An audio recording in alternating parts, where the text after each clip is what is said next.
brokers. Welcome to another episode of Brokish, where we talk about the unbelievable ish this country has done to keep us broke. Now here are your hosts, Amber and Erika. Y'all, this is normally the part of the show where Amber gets on and she asks us all her questions. But this episode, if you're watching, you can see. And if you're listening, let me just tell you, she's not here. But you know what? My mama told me, one monkey don't stop no show. So we're going to keep it moving, even though Amber is not here with us today. So, hey, brokers, I'm Erika. And today there ain't no Amber. But in spite of the fact that there is no Amber, we are still going to be talking about joy.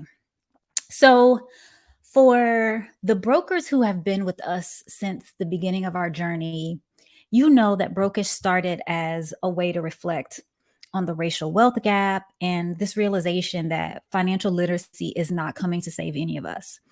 But then after some time, we realized that the name Brokish was a reflection of all of the broken systems that conspire against Black people to keep us broke and to try to break us. And it seems like in our recent seasons that we've had that things have been very heavy in terms of content, right? We've talked about abolishing the death penalty. We've talked about the social services and sort of all of the horrible things that happen with respect to CPS. We've talked about adoption and its underbelly. And so all of these things are really hard. And because of that, sometimes we'll leave interviews and we're feeling stressed and we're feeling overwhelmed about this country and the world. But today I'm very excited about this interview because I'm hoping we can have a bit of a release as we find some tools and talk about the things we need to start or to keep fighting. And if I'm being honest with y'all, I got mixed feelings about our guest today, who I'll bring up in a minute. And the reason I have mixed feelings about this gentleman is because he ghosted me. So what happens a lot of time in the show is, you know, I meet a lot of people or see a lot of people, get introduced to a lot of people on social media. And I love that. And I appreciate that about this platform and this show. So I reached out to him and I was like, hey, I've been following you. I'm really interested in your work. I'd love to have you on. And he was like, yeah, great. Let's schedule some time. And then I was like, cool. And then after that, I didn't hear from the man. Okay. And so I was like, I don't know what happened. But anyway, I reached back out one more time and didn't hear from the man. So a year and a half later, remember I told y'all I did my first conference presentation. So I'm doing my presentation and guess who shows up but the man who ghosted me. So y'all know I could not wait to pull him to the side and to talk to him about how he treated me. But anyway, because y'all know I'm Christian, I'm forgiving. I was like, you know what? I'm going to give him another chance. So he's here with us today. And I am happy to have my new friend, Dr. Andre Brock. He is a fan waiver, right? He is also an associate professor of media studies at Georgia Tech. His scholarship examines racial representations in social media, video games, Black women in weblogs, whiteness, and technoculture. He wrote a book that is like really interesting and difficult for me. Distributed Blackness, African American Cybercultures. We'll talk about it. We're going to talk about it. That offers insights into understanding Black everyday lives mediated by networked technologies. He's done a whole bunch of stuff. I see him running around Twitter. If y'all know him from Twitter, then watch out. Because sometimes I think he might get himself into trouble there. But Dr. Brock, I am really happy that you decided to unghost me and come join us on Brokish. Welcome to the show. Hold on while I extract this knife from my back because I was unaware that I would be verbally assaulted as a guest of this show. So it's not brokish, it's break off your foot and somebody's tail. That's what this is. Occasionally, when it's warranted. When it's warranted. Did I lie? This goes into my ongoing theory of gender relations, where I argue that many times women have difficulty with rejection.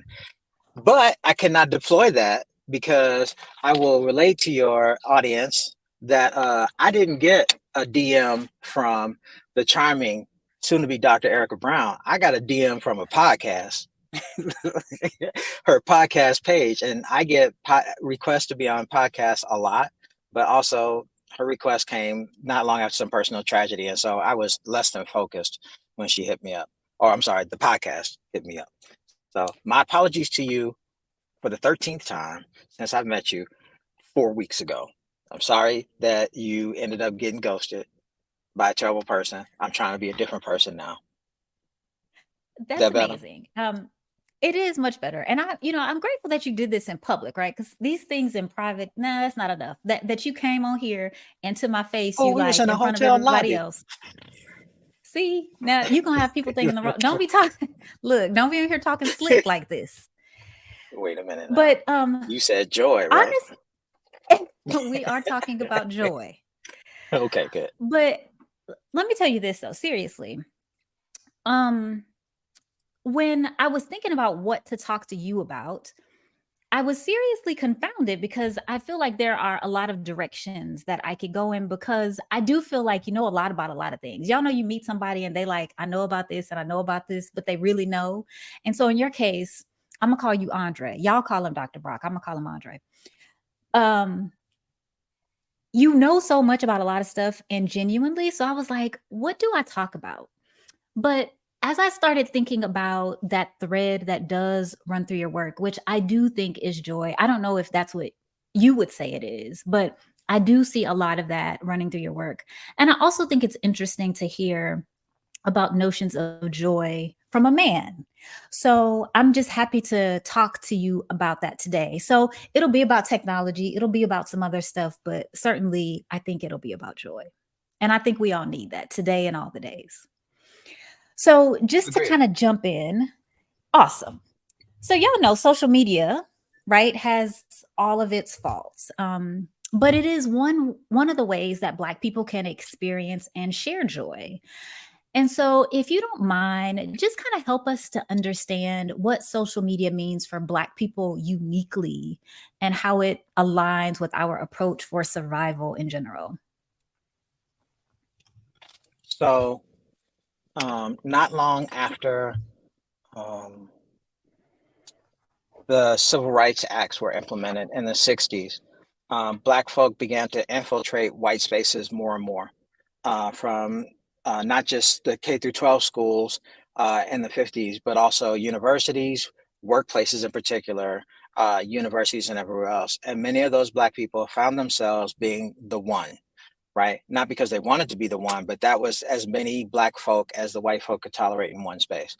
And it's kind of sad to say that in many cases, that's still the way it is today. Many of us, when hired, Sure. were one of two or three people on a team, right? And one of the things that I think has been a boon of the internet that's not often talked about is it gave those of us who were in spaces where first, if you had access to a computer and then later on a smartphone, you were able to have it as well, right? If you have access to that, you always have that corner in the cafeteria where people crack jokes, people eat, people do beats on the table, gossip happens, romance happens, arguments happen, right? But it's all in a space that feels like home, even though you're not at home. And not saying home is necessarily a safe space, right? So Right. For some the people. internet in many ways has been connective, right? I wrote the book I wrote, Distributed Blackness, was meant to kind of touch on that, that even though there's only one of us in any space physically, perhaps, we are still connected by the internet in ways that make us a community or that enhance the ways that we had already understood ourselves through community. And do you think, in terms of like the digital lunchroom, that we had any notion that that's what we're creating? Do you think, like, consciously we know as Black people we need to create these spaces, or does it just happen organically? I mean, we've always had dreamers, we've always had technologists, and those particular identities came together. And a lot of the Black folk in the early '80s who were already one of executives at IBM, at AT&T, at Bell Labs, at other places, right? And they created listservs, which are basically email lists that go to multiple addresses in the network at the same time. Right. And so they were already doing listservs where they were talking to one another electronically in ways that help them preserve their sanity, kind of like hidden figures, which I often mess up and call hidden fences because fences came out at the same. Really? So like Hidden Figures, where these three black women are working with all these white men, these white evangelical men, make it even worse, right?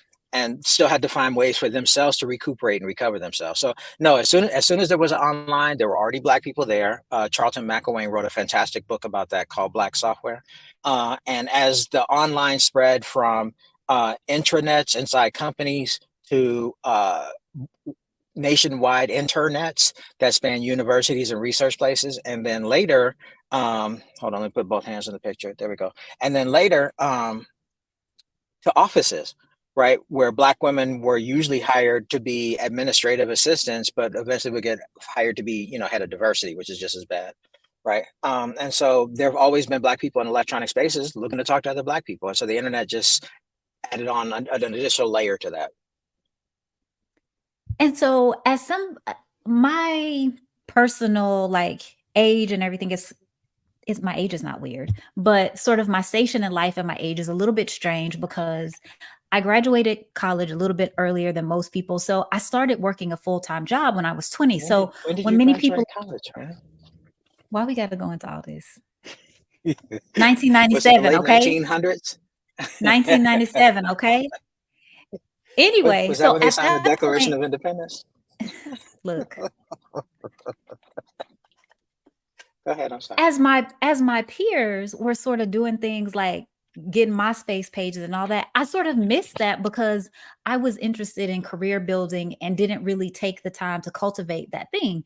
So when people talk about MySpace and the early internet, I don't have like a point of reference because I only use the internet for work. Like I missed the whole, I never had an AOL email account, all of that kind of stuff.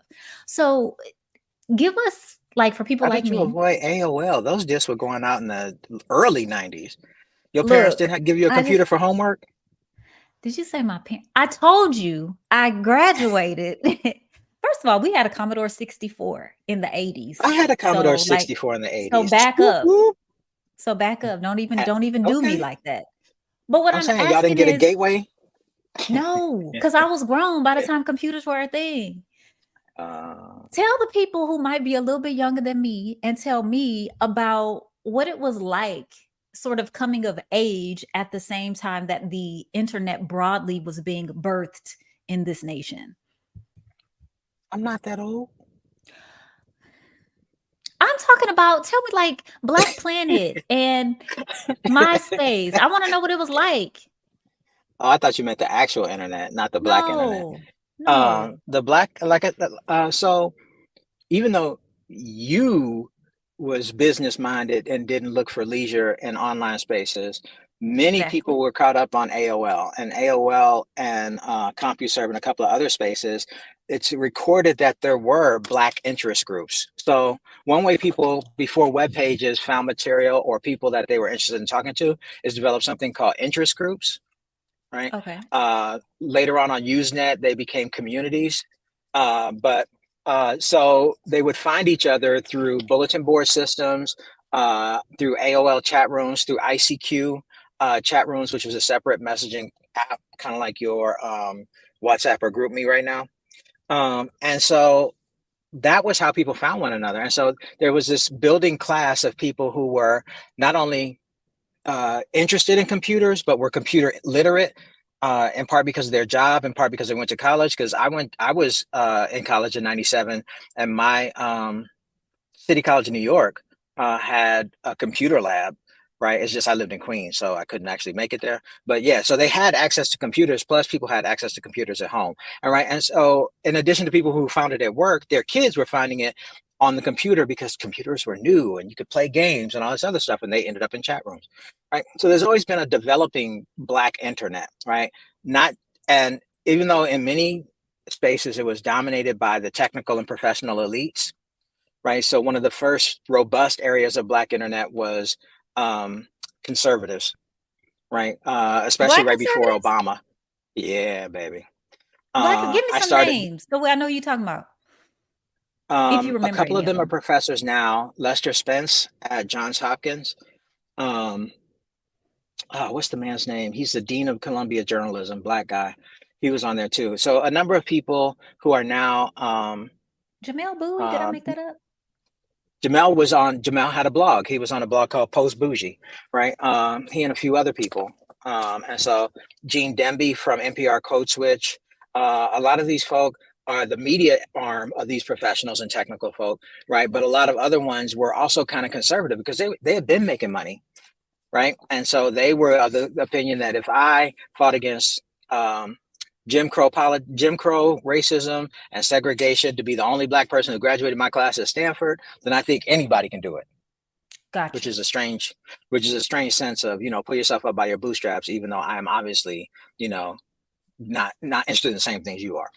Any case, so yeah, there's always been a strong conservative element for Blackness online, but also there's also been a ratchet element of Blackness online too. Do I have to explain ratchet? Go ahead. I want to hear it in academic terms. I don't have an academic term, but a lot of people from Alexandria, Shreveport end up in Dallas. Okay. Right. So I think in many cases, Dallas is North Louisiana. Digress. Hurricane Chris, Shreveport, Northwest Louisiana, came up with a song called "Get the Ratchet" because in mechanic terms, a ratchet is something which once you start moving it one way, it can never go back, which is really helpful for taking a tire off, for example, or getting a bolt off. Right.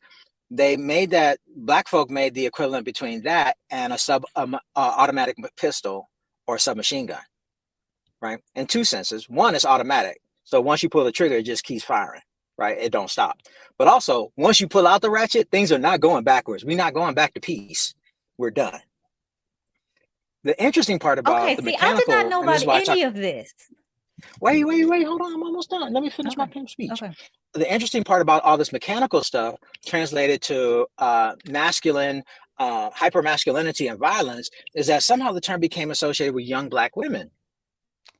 Right. Yes, which is what I know. And so, which is where a lot of the hip hop scholarship is focused since then, right? To talk about it, it's the idea that young Black women who are not modest, who are not appropriate, who don't dress appropriately, who don't talk appropriately, and who have a propensity to not back down when faced with violence, right? Or the possibility of violence may even be a distant possibility, right? Those women began to be called ratchet again, because once they get started, you ain't stopping them. Right? And those folk had a lot of access, began to have access through the internet through Android smartphones, which are inexpensive, and expanded broadband access, right? But also there were more computers in the world than ever. Even though the prices seemed to remain high, for a while, our earning power went up with it. So almost every parent had a computer in their house, which Black kids grew up with. And if you didn't have one, I know this happened with your Commodore 64, the other kids would come around from around the neighborhood to play with it. Absolutely. Right? And so there's this entire population of Black folk who may be professionals, maybe white collar, maybe urban, but they're not in the same frame of mind, like Bourdieu would say. They don't think they possess the same social capital. They just everyday people, and they do everyday shit. And that's a different current of the internet that's really visible on Twitter now, but always has been a part of what the Black internet has been. We love to gossip. We love to spit game. We love to crack jokes. We flirt. We do more than flirt. And so that part has been also a part of the online Black community as well.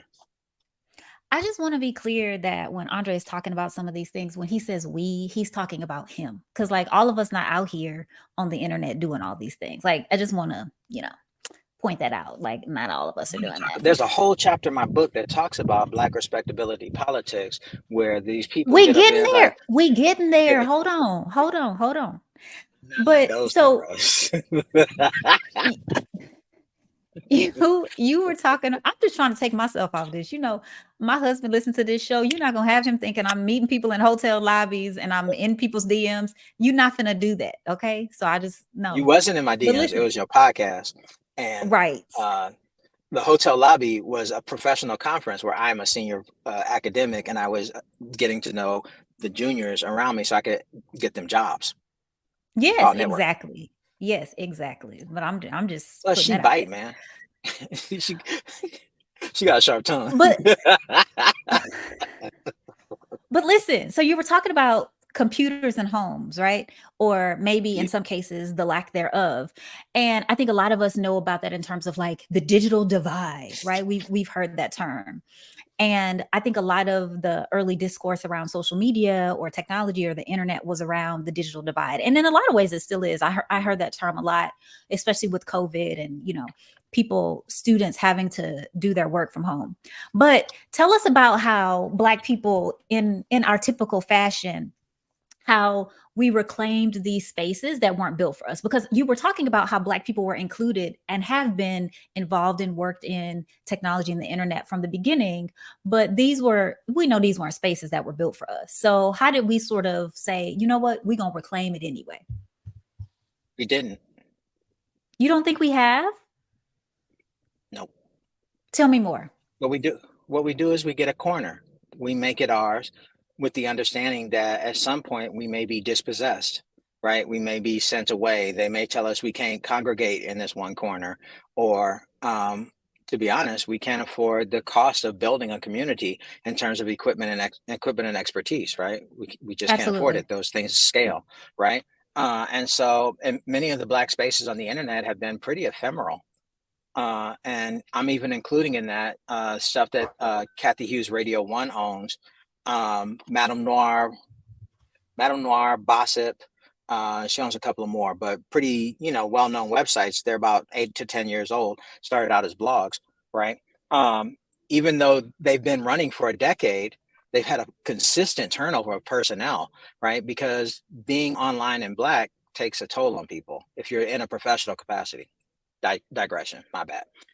So if you think about it, a better example would be, have you ever heard of a site called africana.com? No. Or did you ever have that big old Africana encyclopedia?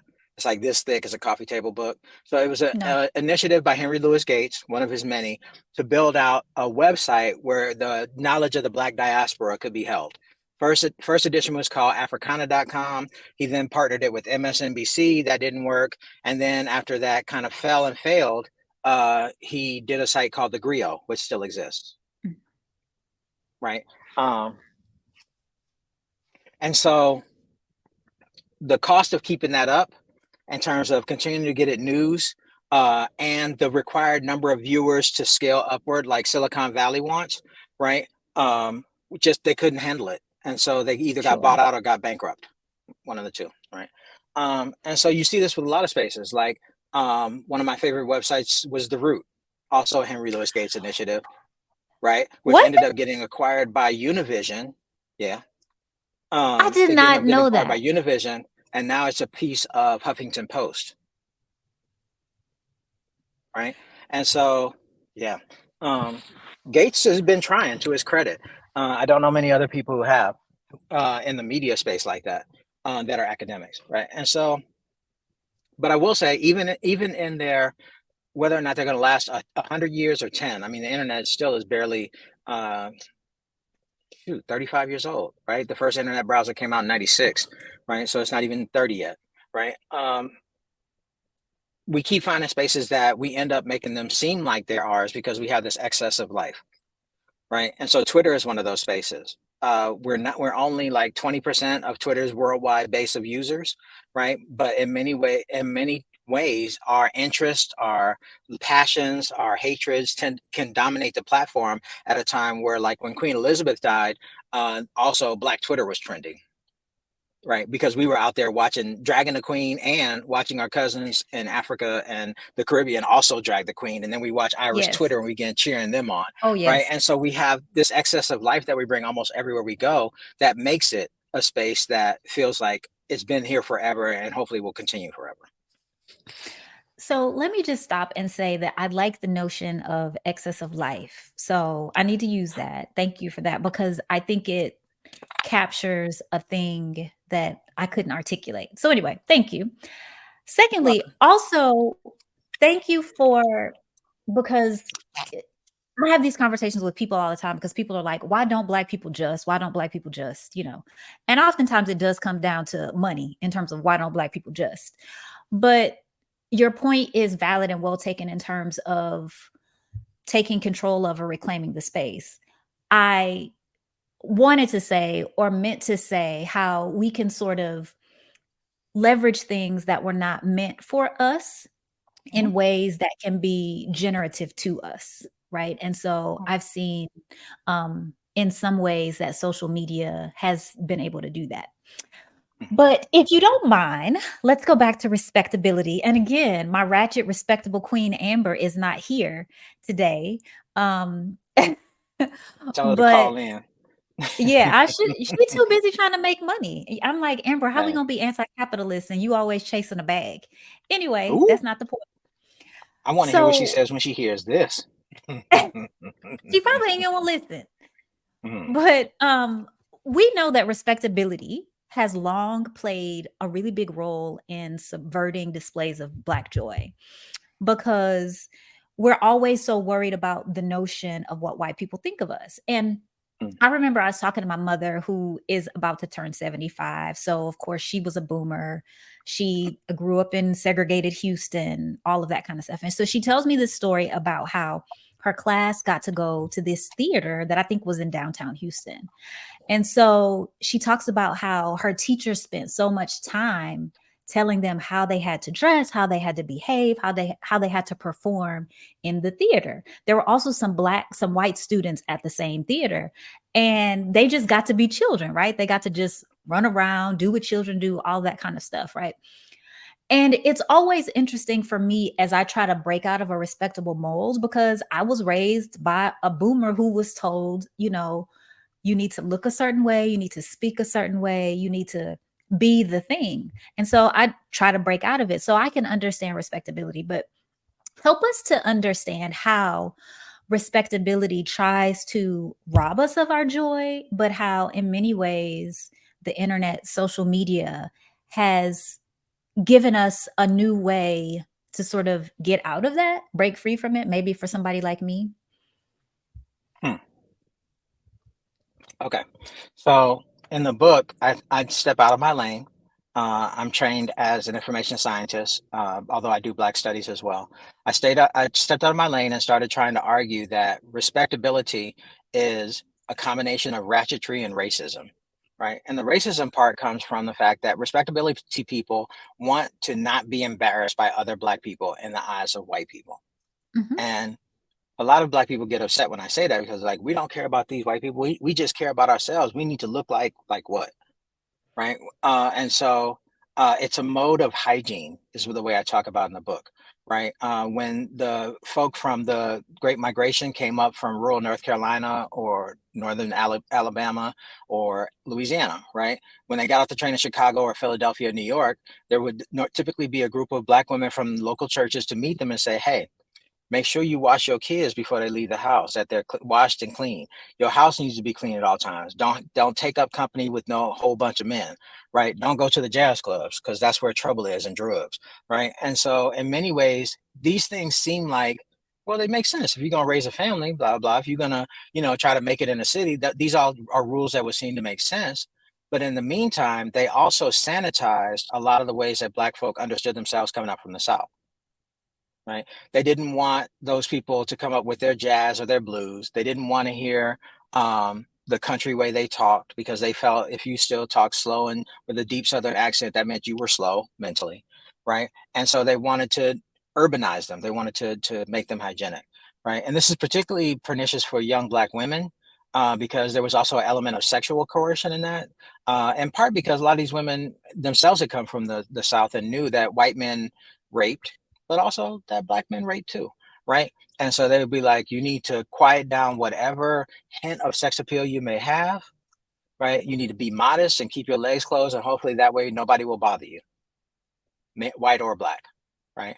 Um, which it makes sense, right? I mean, we got people like On Erika its Badu talking face, it about makes these. sense. Right. It makes, but in the same time, why don't Black, like you said, mentioned in your really well-spoken introduction, why don't Black women get to display their sexuality for themselves? It's not for necessarily others. Why can't they dress with less modestly, that's the right word, and not be assaulted or taken advantage of or even harassed verbally, right? That should be their right, just like it's the right of every other woman, right? But for some reason, that also got tied up into politics and respectability as well. So one of the best examples I have for my students is that 9 months before Rosa Parks sat down on the bus, Rosa Parks, who was not a humble seamstress, she was a regional organizer for the NAACP, right? So let's not get that twisted, right?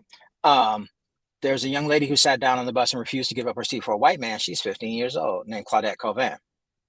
And the NAACP considered making her the face of its resistance to segregated seating in Montgomery, but there was a hiccup. Claudette got pregnant for a married man at 16. Right. So they were like, well, obviously she's not an appropriate model for the virtuousness that we want to display so that white people will see us as deserving of, the same thing that came out with like Michael Brown. He's no angel. Right. And so therefore, because he's not a quote unquote good person, doesn't practice appropriate hygiene, then he can't be representative of a movement where we're trying to beg for rights from white people. Right. And that's, to me, one of the best examples of respectability, because it combines both a young woman who got caught up with an older man, which happens, right? I'm trying to think of somebody appropriate that we could talk about with older woman, a younger woman, older man. There are definitely examples everywhere, right? But also the fact that even though she might have done that, why should she not be allowed to give up her seat for a white man? Why should she not be the representative of the humanity of Blackness? Right. And so, because she was living excessive life. No, they don't want excessive life. No. And she's still but alive. On the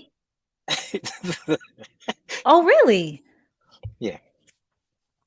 But on the internet, though, I see that women and other people are able to sort of, in some ways, live more freely in this virtual world than they are in the physical one. How does that manifest itself in terms of them breaking out of respectability online? It does and it doesn't, right? Because regardless of where you are, the morals and the mores and the values, right? The things that we think define an appropriate person or not are still everywhere, right? And so you'll hear about people posting thirst traps, usually women, right? Those who are curvaceous, which is now the mode, right? Some of them have I been know a few surgically dudes enhanced. though. A few of my classmates be posting a I lot was of getting to thirst that. traps. I'm gonna just A lot of some dudes be posting thirst traps from the gym, Oh yes, or they themselves do. in gray They do. sweatpants or stuff like that. So it's not gender specific, but it particularly tends to rebound on the women, right? And so they get lots of engagement from the algorithm because guys are thirsty. If I see a curvaceous woman who I find attractive on Twitter, I probably press like, right? And those things add up when the engagement metric, an engagement algorithm counts the metrics to see who will follow this particular type of content, right? But they also get harassed, right? Even more so than in public, because now it's a digital transmission. Some guy will send you a picture of his peen, right? Or he will tell you all the freaky things he wants to do to you. Or in the worst possible cases, many women have ended up having stalkers from posting just pictures of themselves, not even super sexually, just they happen to be good looking women. And guys will find out where they work, where they live, send flowers, show up, follow them around. And so there's elements of being open in that sense online, which people tend to take as an invitation, the invitation that wasn't necessarily so openly expressed in physical spaces, but in the online spaces, women who do take their agency into their own hands and say, hey, I'm a beautiful woman, let me show you, right? Then people will respond to it inappropriately. Respectability proponents were like, well, you shouldn't have posted those pictures in the first place, which I call an element of digital hygiene, right? There was a moment in this, some of your older readers may remember this, but there was a moment when Apple got hacked and the celebrities' pictures, many women of themselves nude, right, were posted to the internet by a hacker. And the young white girls in my class said, well, that's their fault. They shouldn't have posted those pictures to the internet knowing anybody could see them. But they didn't post them to the internet. These were simply photos that they were in their iCloud storage and somebody hacked them. So the idea is a woman should not ever be allowed to be sexual or even appear to have the possibility of agency, right? And that she can dress how she wants, when she wants, where she wants, because people will judge her in our Protestant United States, right? But also elsewhere in the world as not having any morals. Okay? When the problem is men, it's not women. But Andre, I thought we was coming here to talk about joy, and you're supposed to be telling me how women are reclaiming and living in joy, and men too, on the internet. Tell us, where is the joy on the internet? Because you ain't told us nothing about that. Are we on joy yet? Because respectability ain't joyful. Yes, I'm ready. I need joy. After that, I need joy. Um, for me, I find joy in Twitter. Um, one, I've always been a reader, right, from jump. And have deeply appreciated people who are quick-witted, people who can crack a joke, a tradition in the Black community. Some places we call it the dozens, some places they call it Jonin, snaps, right, or whatever, right? But I grew up in a tradition where if you were slick with the wordplay and you could make people go, ooh, or start laughing, you had status, right? That's currency. And Twitter has been the place for me where that has been most evident in a way that actually follows how it happens in physical spaces, right? So on Twitter, somebody will say something slick or say something goofy. One of my favorites is the comedian Jabuki. I can't remember Jabuki's last name, right? But he's now been writing for 30 Rock and some other places. But he changed his display name on Twitter to the FBI. FBI, and he said, "Sorry about Martin Luther King," right? Posted that on Martin Luther King Day, right? To me, that's some slick shit, right? Can I Yes. say shit on your podcast, right? Yes, That's of funny, course. right? Because it takes advantage of what Twitter does, right? You can change your display name at any time while keeping the same username. So we knew it wasn't the FBI, but anybody else who wasn't really familiar with it, they'd be like, "Oh, look what the FBI did." And for me, and even though that's a basic example, that's some ratchet shit. Because you know what happens after that? The FBI hears about it, they get you to take it down, and now you have an FBI file, right? So knowing you're just going to end up as a consequence of this joke, but still doing it anyway, that's like, you can't go back once you post that online, right? And that actually ends up for another feature that I really love about Twitter, where somebody messes up, somebody says something stupid, and then some internet detective will go back through their tweets as far back as 10 or 15 years to find something where that person wrote a contradiction. Right. This So like you? for example, there's a young lady who got assaulted, terribly assaulted. She got hit in the face with a brick because she wouldn't give a guy her number, right? Yes. Might have been Dallas. Was it Dallas? I want to say maybe it was Houston, but I think it was in the what? Is that Houston slander? I love it. I'm from Houston. But so this guy was saying, oh, well, women have no right to expect men who don't care about them, who don't know them, to To protect them in protect them. situations where their mouth gets them in trouble, right? It turns out that not a year ago, this same person had posted, I always protect the Black women around me because I'm a stand-up type of dude. I am a protector. And if somebody needs my assistance, I will do what I can. So somebody took that old tweet and said, this you? Right. Right? So it's a way, it's a space for calling out people too, saying, hey, I got this record of you saying some shit that's completely different from what you're trying to say today. Can you reconcile these two for me? Or another one is if a Black woman usually ever says to you, I think it's funny. You know that what's about to follow after that last word is not going to be hilarious or humorous at all, because this is funny in the sense of it's strange, right? But funny is meant to act like it's going to be lighthearted, right? And to me, that's something that happens on Twitter really well. It happens in other spaces, but Twitter's readability, Twitter's wide access, so it's on every phone, on most computers, on any web browser, right? And so it's ease of access, it's ubiquity, the fact that it's everywhere, and that it's in the hands of Black people who like to use it anyway, makes it a space where jokes like that fly on a regular basis, right? More so than other spaces that I participate in. So I was a early user of Black Planet, right, when it debuted in '99. And Black See, and when Planet I had its ask you about moments. that, you act like you didn't know what I was talking about. When I ask you what it was like to be on Black Planet in the 90s, you act like you didn't know what I was talking about. Are you finished? Yes. That was so cute. You ever seen Secret Life of Pets? The little fluffy No. white girl dog. No. You got kids, I know you've seen it. It's like, yep, yep, yep, yep, yep. Okay. Anyway, So as an early Black Planet user, a lot of those interactions went down in chat rooms, but chat rooms never recorded any of the conversations that went on. You couldn't go back to it later to see previous stuff. You just basically either had to screenshot it, thinking it will be useful later, or just try to remember it, right? And so, in those early spaces, that type of interaction wasn't possible in the moment.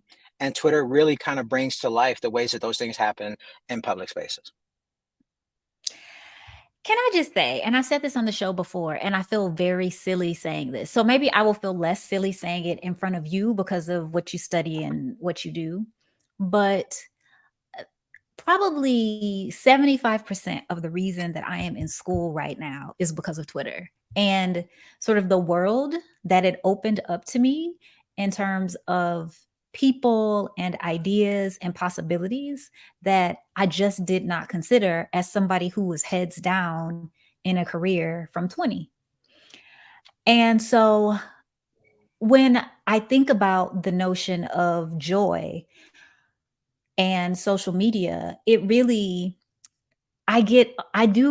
sadly, I get a lot of joy out of that site, like that app. Like, and I hate to say it, it feels so silly. Like, a lot of my joy is in the hands of a reckless white man, right? Like, and what he decides to do or not do, because all of the other people who have tried to emulate the thing, recreate the thing, nobody can catch the lightning in the bottle. Like, it is just so.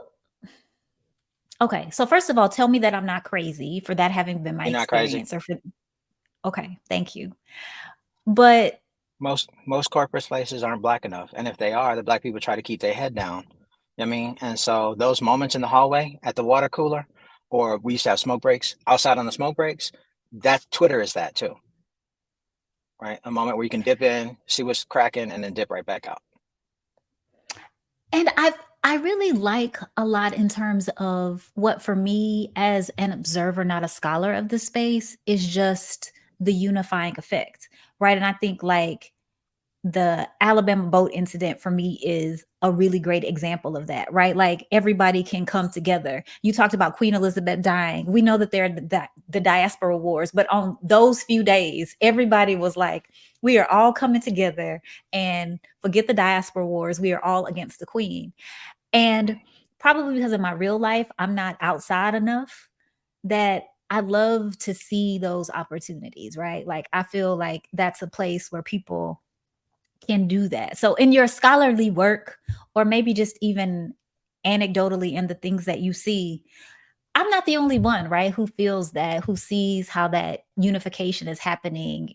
What does that mean for us as Black people, that a lot of what we get that unify us comes from this app? Ask me that question one more time.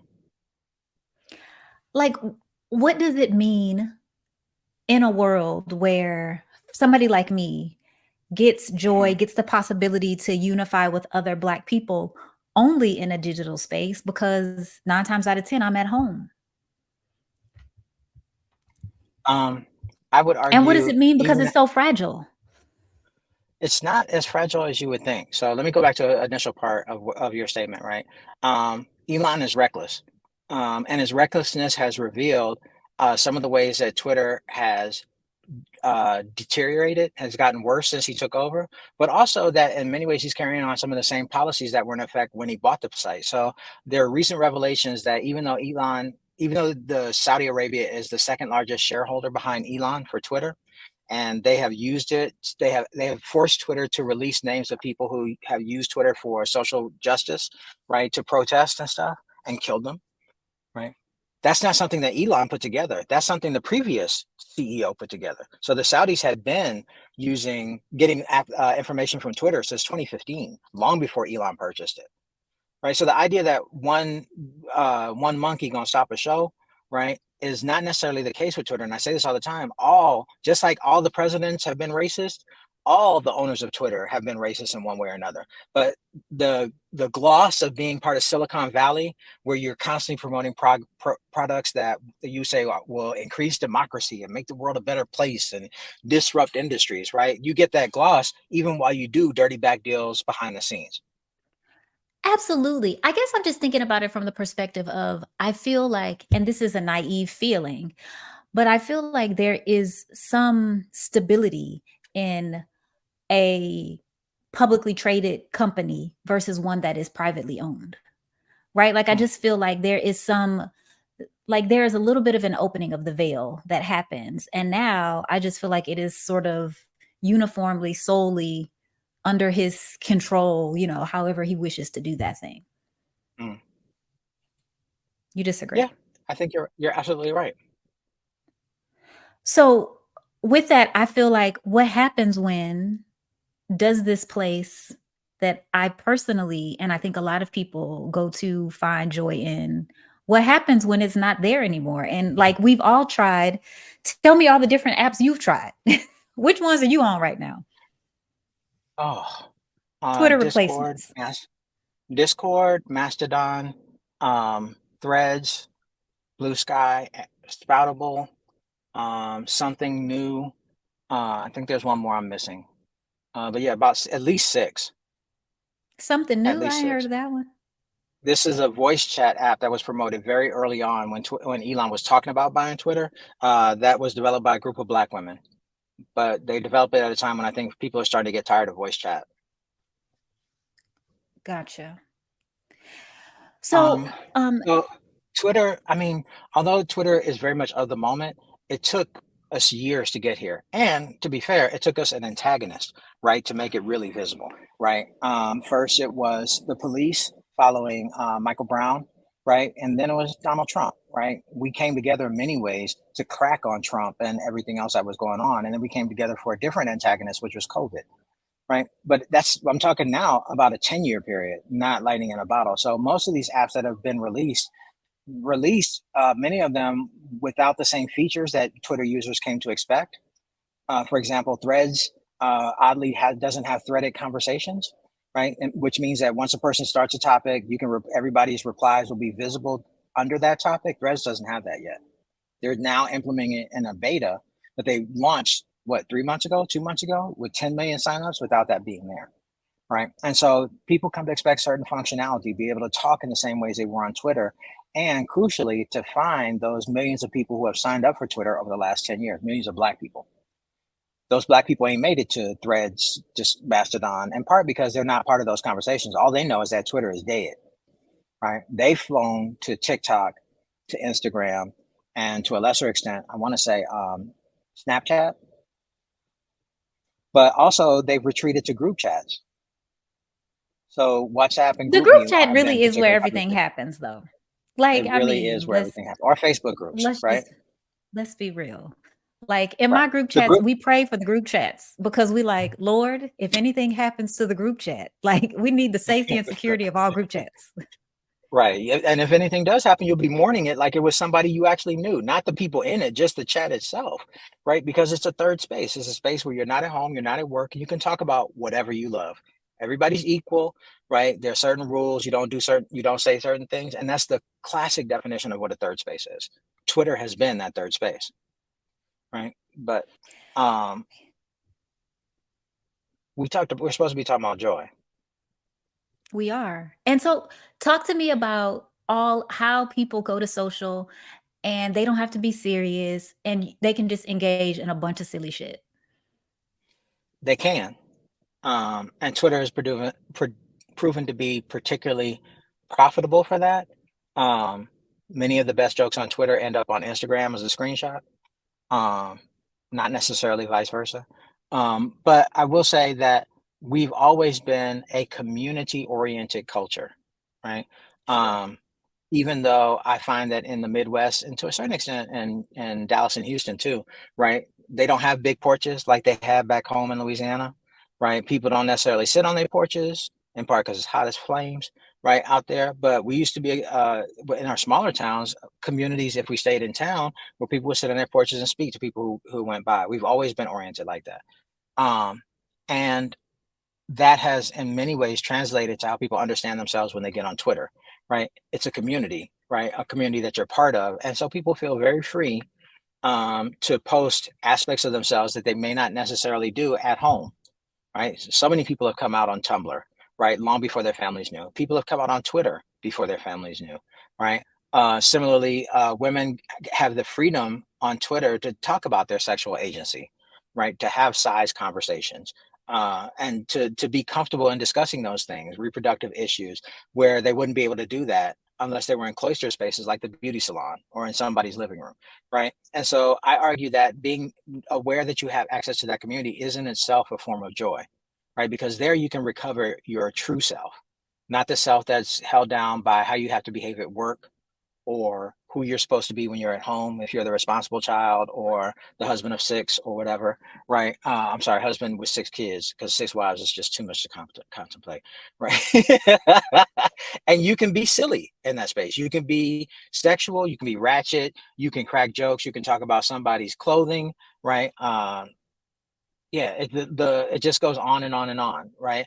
And you can be silly in that space in a way that other people will pick up on and carry the joke, right? Which is also another quality to our gatherings, right? Imagine a room full, not just of your family, but all the people that you know who are the funniest people that you know, right? And that's what Twitter becomes. So that's a large part of the joy, I think, for most people. You saw that really, really vividly during the Montgomery Sweet Tea Party, right? And people were cracking jokes and making memes as soon as it happened. And so, yeah, that's the type of thing that I think Twitter is best known for, and with good reason, right? I don't know if you find that same type of joy on Instagram. I'm not a big Instagram user, but perhaps people do. I've never really understood it. It used to be like that on some bulletin boards, but because bulletin boards weren't of the moment, they didn't update automatically. You might not see somebody else's comment because they didn't make it for a month. They just found your post and want to say something. On Twitter, you start talking as soon as it happens, right? And that instant uh, interaction is really appealing to. So a lot of the joy is just being who we are, right, and how we understand the world. And so you were talking just a little bit about how there's a sort of freedom that you can get. And absolutely, I do think that there's a sort of freedom that you can express. But the part that makes me nervous is how on both sides, people try to take that joy, and when they do they sending it to your job, right? Like, and it happens, Right. it goes both ways. And I feel like that stifles a lot of it too, because I can't be who I really want to be for fear that y'all gonna call in, and try to get me fired, because that's what happens a lot of times. Hmm. So have you seen in your, like, empirically, do you know about how that might have affected people's behavior, like the fear of getting off of Twitter and ended up somewhere else? Oh, all the time, right? Especially teachers and professors, right?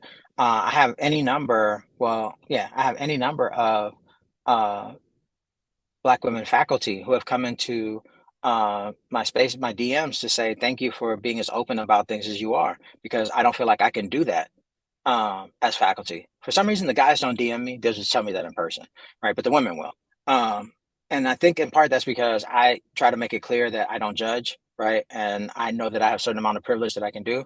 But the other part is I realized, because I was older when I entered academia, I said I was going to be myself regardless. And so far that hasn't hurt me. But I also know I'm not very ratchet, right? I talk a lot of mess, right? I do things that are slightly outside what many people do, much less what many academics do. But at the same time, you're just as liable to catch me preaching a sermon about internet culture or histories of certain social media platforms. Like I mix it up. So, as we sort of come to the end of our time together, when you and I were talking in Philadelphia, we had these conversations about Afro pessimism and Where were we talking in optimism. Philadelphia? Was this at a conference? I want to be sure it's not clear. It was not in a hotel lobby. It was like in a conference seminar. We've established that. Thank you for the clarification. Continue. So, we're talking about these ideas of optimism and pessimism. And actually, this is it's very present on my mind, because I have this friend and she and I were having, I don't think it's a disagreement. She was frustrated because she felt like, or I think she feels like, we Black people are giving up the fight too soon, right? My sort of point of view is that Black people are beat on all sides, and I can understand why we are exasperated, why we want to give up. And so, anyway, we were going back and forth about the notion of optimism and pessimism, blah, blah, blah. I probably consider myself to be more of a pessimist, right? Like, I feel like the ship is going down. But I think you, tell me if I'm wrong, would define yourself as more of an optimist. So, sort of help us understand what you think the differences are and sort of why you choose the side that you choose. So, in today's circumstances, as an optimist, I identify much more with the band who kept playing as the ship went down than I do on the people who just sat in their rooms and waited for the water to wash over them. To me, pessimism is a mode of inaction because you don't think anything you do will change the way the world is. And an optimist, at least from my point, and I've been calling this black optimism, is that okay, it might be on fire, but we finna kick it while it do, right? And so We're going to have a we're not gonna be able barbecue. to escape. Right, we're not going to escape this, so we might as well make the best of it, right? And to me, that's a mode of optimism. It's not resistance, right? It's not even resilience, right? Because the world is going to keep worlding no matter which economic mode of exchange we have, no matter which mode of government we have, right? You can see this on the continent, right? There are some places on the continent which are under dictators that have been propped up by the Saudis or by France or by the United States, or they've been independent, but their governments are totally corrupt, right? Because they're taking gas money from Exxon and stuff like that, right? Those people still make Amapiano and African house music, right? And so if they were pessimistic, they wouldn't even bother. Why? Right? They're still optimistic. There's still going to be rent parties. There's still going to be fish fries, right? There's still going to be repasts after funerals. There's still going to be funerals and births, right? And to be a pessimist to me is to give up any possibility that any of those things are worth finding joy in, right? And I know you're not that much of a pessimist because you call yourself my friend, right? And so if you really were a pessimist, you'd be like, you be on that BS, right? And there's no real point in even engaging with you, right? But there's a part of you is like, I see possibilities, and so you are not as pessimistic as you may want to paint yourself, maybe. So I came to Afro optimism, which is part of what we're discussing here, through a book called Red, White, and Black by a dude named Frank Wilderson. But I more closely follow the writings of a different dude named Fred Moten. And Wilderson and Moten, drawing on Frantz Fanon, Sylvia Wynter, and a bunch of other Black intellectuals, argue that in the West, and that's any place that the United States or Europe has conquered, right? The Black does not have a status, right? We are not even human.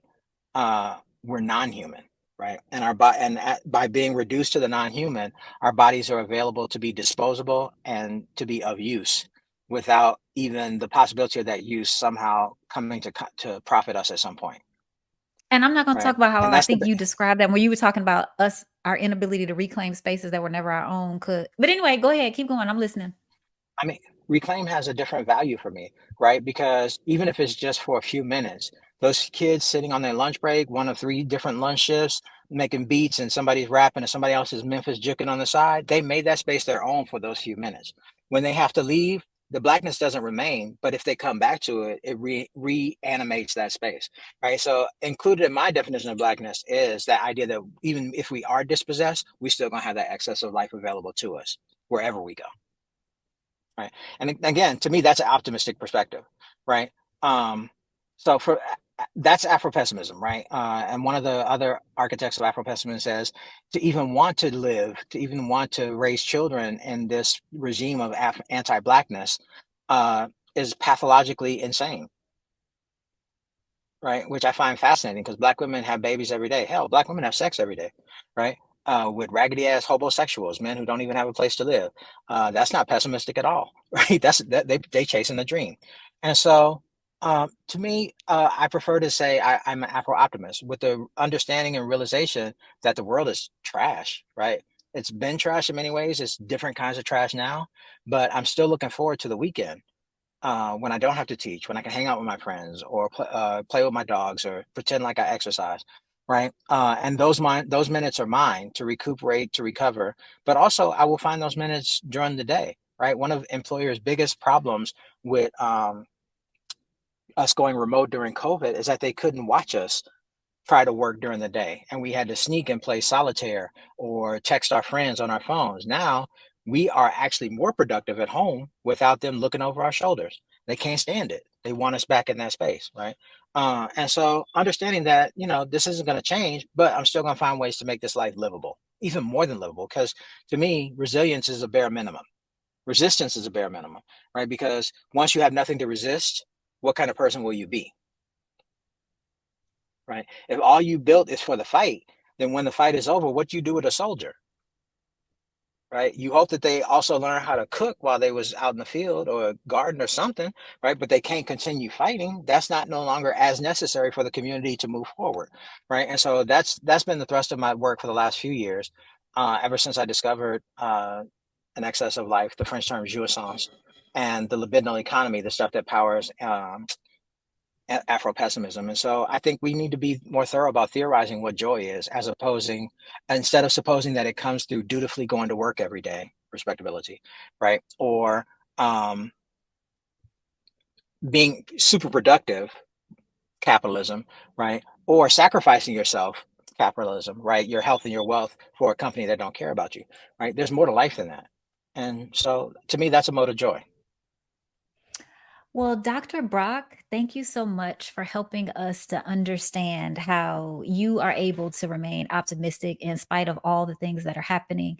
So, even though you probably might ghost them, ignore them, tell us where the people can find you on social media if they wanted to do that. I ain't trying to get dragged again. I don't even have a Twitter account. Can you quit playing? I'm gonna just No, put it on because you our call me website if Dr. you Brock. don't. What's my name? You call me Dr. Andre. Brock. You said thank you. You said you was gonna call me Andre. Don't try to be all formal now. I am on the Twitters as Doc Dre. I'm on Spill as Doc Dre. I'm on Threads as Doc Dre. I'm on No, I'm not on Mastodon. I don't even look at that. Yeah, that's how you can find me on pretty much every current social at this point. Okay, well, y'all, this is normally the part of the show where I leave us with some inspiration for us to keep with the fight. But I really hope that this entire episode has been our dedication to the times when you grow tired. And it's about those times when you want to give up and you feel like you can't go anymore. And I hope that in those times, we can find friends and comrades and colleagues who can give us the encouragement we don't have. And when they don't got it, we can give it to them. Because at the end of all of this, I hope that we can all feel and live that excessive life. Thanks for tuning in, and we look forward to catching up with you on the latest episode of Brokish. All right, good people. Thanks for listening to Brokish. For more episodes, visit us at brokish.com or subscribe, and Brokish will get direct deposited into your favorite podcast app on the 1st and 15th. Share Brokish with your friends and join the conversation on Twitter, Facebook, and Instagram. Music for Brokish is Come Get Some by Blank and Kit. Until next time, goodbye and good luck.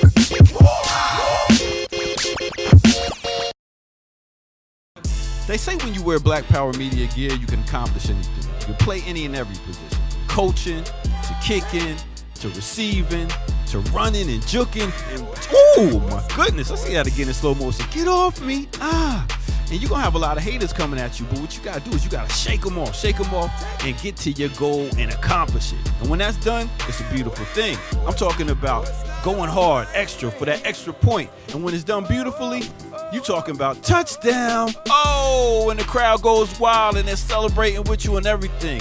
Man, let's see that again. Nice. Black Power Media, baby. That's how we do it. Now go to blackpowermedia.org and get you some of that gear. Empower yourself today. Yeah.